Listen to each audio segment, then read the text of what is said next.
I'd like to talk about the concept of discipline with this libertarian, overly soft society. Montaigne once said, "Virtue provoked adds much to itself."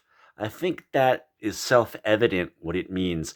And of course, Shakespeare had read Montaigne and was a big fan of Montaigne when he wrote Hamlet's character speaking to his mom who had been sleeping with Hamlet's uncle, and he told his mom to try to get her to resist stepping into his uncle's bed. He said, "Practice made the stamp of nature even change." Get that? Practice made the stamp of nature even change. So you're not just practicing to do anything, and it can be anything at all. You're not just practicing to get a little better.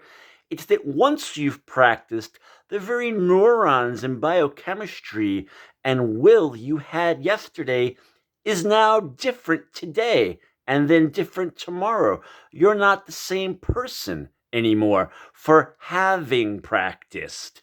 So, this is what Americans have to understand today about discipline and willpower when working through any problem or crisis, whether it's psychological or physical, that virtue provoked adds much to itself, and that with practice, the very stamp of nature may change.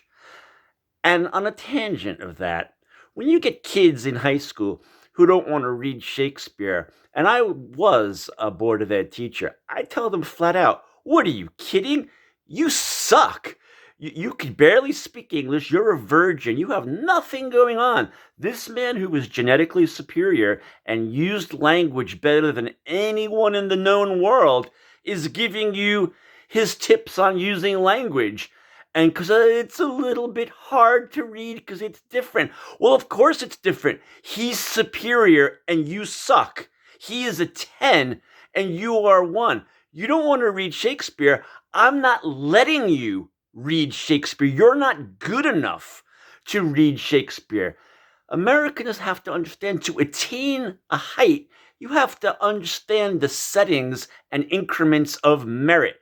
And you have to establish the fact that you're not that special, and you may be at the very bottom of those settings in any merit class, whether it's dribbling a basketball or writing or boating, what have you. You have to understand, you have to achieve through the exercise of discipline and physical and psychological biochemistry change to improve yourself.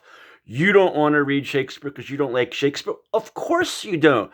You are epigenetically and socially inferior to Shakespeare, who was the greatest user of English language ever. You have to accrue worth to be worthy of reading Shakespeare. What are you kidding me? Virtue provoked adds much to itself.